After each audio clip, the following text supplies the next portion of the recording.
Inilabas ng National Disaster Risk Reduction and Management Operations Center ang red alert status dahil sa banta ng Super Typhoon Nando. Ito ang pinakamataas na antas ng alerto ng ahensya. Inactivate na rin ng ahensya ang response cluster. Sa puntong ito, magkakasama natin si Office of Civil Defense spokesperson Junie Castillo. Magandang tanghali po. Magandang tanghali, Cheryl. Magandang tanghali sa ating mga tagapanood. Sir Junie, ano na po ang pinakahuling update sa epekto nga nitong super bagyong Nando at ng habagat din sa iba't ibang rehiyon?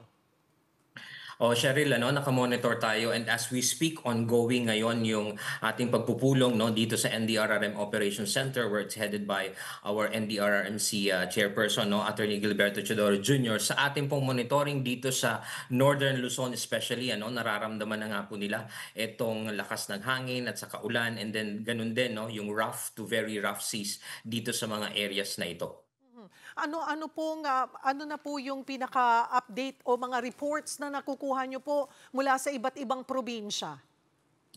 Base po doon, dahil over the weekend, nag-abiso na tayo, and especially through the DILG, nag-abiso na sa mga local government units na mag-preemptive evacuation. Sa datos po natin, again, this is a running data, as we speak, meron ng mahigit 14,000 na mga kababayan natin na nag-preemptive evacuation. This is more or less almost 5,000 families sa iba't ibang rehiyon, especially itong regions 1, 2, 3 at saka CAR. Yung atin ng mga OCD regional offices, so far lahat po ito, yung linya ng komunikasyon, nakakausap pa naman natin sila. So we're monitoring them closely.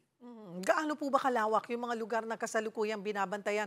Nasaan din po nakakonsentrate yung ating pagbabantay, Sir Junie? Dito po sa direktang epekto ng Super Typhoon Nando, concentrate tayo sa regions 1, 2, 3, and then ganun din sa Cordillera Administrative Region. But then we emphasize at saka especially dun sa level ng paghahanda at pagpaplano, nationwide na po, lahat ng rehiyon natin, lahat ng local government units, Luzon, Visayas at Mindanao ang ating pinaghahanda. Dahil nga po ang direktiba ng ating Pangulo nationwide, kasi po bukod dito sa Super Typhoon Nando, ang habagat po pinalalakas at hinihila din, and then even in Mindanao meron pong mga localized thunderstorms na nararanasan tayo. So buong rehiyon po at buong bansa ang ating pinaghahanda. Ano po ang ibig sabihin sa paglalagay ng NDRRMC sa red alert status at paano ito nakakatulong sa mabilis na aksyon? Kapag naka-red alert status po tayo dito sa NDRRM Operations Center, ganun din dun sa ating mga regional at saka mga local DRRM offices, ibig pong sabihin nito, lahat ng mga response agencies natin, lahat ng mga interagency coordinating cell natin, lahat po ito naka-standby, magkakasama sa Operations Center, especially like dito sa atin sa NDRIM OC, ang mga decision makers secretaries, undersecretaries ng mga ahensyang involved po sa response activities, lahat po sila nandito para mas mabilis po ang coordination natin with all of them, and then mas magkakasama na po. So nakukuha natin centralized dito yung mga impormasyon, and then mas nakakapag-desisyon at nakakapagpa-deploy tayo ng mga pangangailangan po ng ating mga kababayan. At paano rin tumutugon ngayon yung activated response clusters, lalo na nga sa food and non-food items, search and rescue at health services?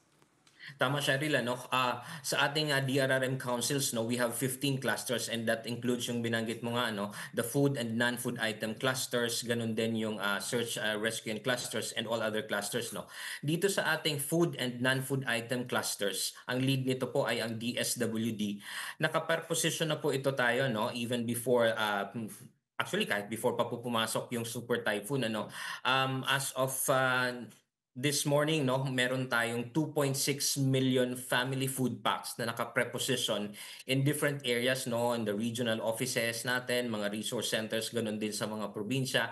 Lalong-lalo na po itong mga island provinces natin, like we're looking into Batanes, di ba, sa Cagayan, yung mga Bubuyan Islands po. Naka-preposition na po dito yung ating mga food and non-food items para po pag kinailangan doon, hindi na kailangang ilipat pa po, or I mean, the travel would be restricted, no, dahil nga masama na yung panahon. So naka-preposition na po ito ahead of time.